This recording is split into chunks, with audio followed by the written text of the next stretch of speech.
اللہ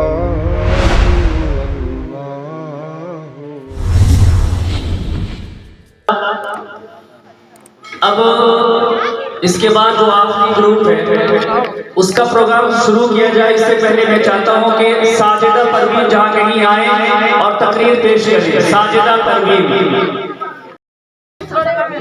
السلام علیکم. بسم اللہ الرحمن الرحیم.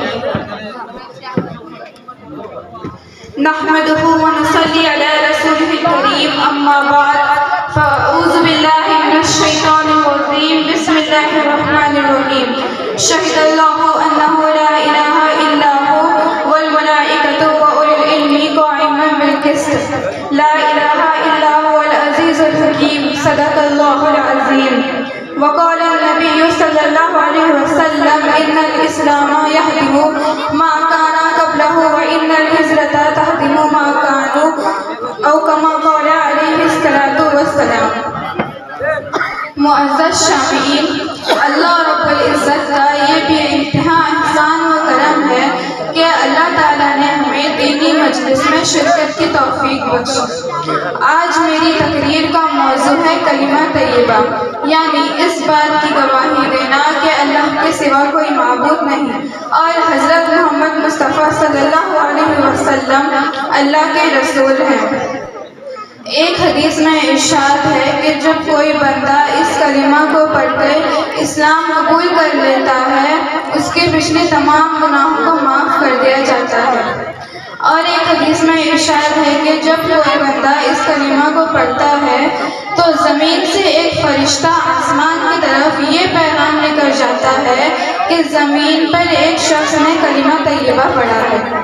تو جب زمین والا فرشتہ آسمان کی طرف جا رہا ہوتا ہے تو راستے میں آسمان والے فرشتے سے ملاقات ہوتی ہے. تو آسمان والا فرشتہ زمین والے فرشتے سے پوچھتا ہے کہ تم کہاں جا رہے ہو؟ تو زمین والا فرشتہ جواب دیتا ہے کہ زمین پر ایک بندے نے کلمہ طیبہ پڑھا ہے، میں اللہ کے پاس یہ پیغام لے کر جاتا ہوں.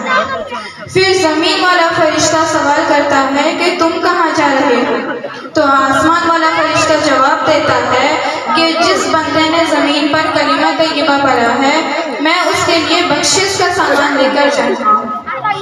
تو اس حدیث سے ہمیں یہ پتہ چلتا ہے کہ جو بھی کوئی اللہ کا بندہ یا بندی اس کلمہ کو پڑھے گا اس کے پچھلے تمام گناہوں کو بخش دیا جائے گا.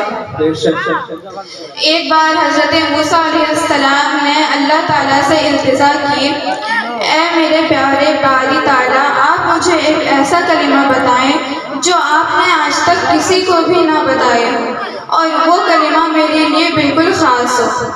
تو اللہ تعالیٰ نے کہا، اے میرے پیارے موسیٰ، تم یہ کلمہ پڑھا کرو، لا الہ الا اللہ محمد رسول اللہ. تو موسیٰ علیہ السلام نے کہا، یہ تو عام کلمہ ہے، اسے تو ہر کوئی پڑھتا ہے، اس میں کیا خاصیت ہے؟ تو اللہ تعالیٰ نے کہا، اگر اس کلمہ کو ایک پلے میں رکھ دیا جائے اور ساتوں زمین و آسمان کو دوسرے پلے میں رکھ دیا جائے پھر بھی یہ کلمہ بھاری نکلے گا.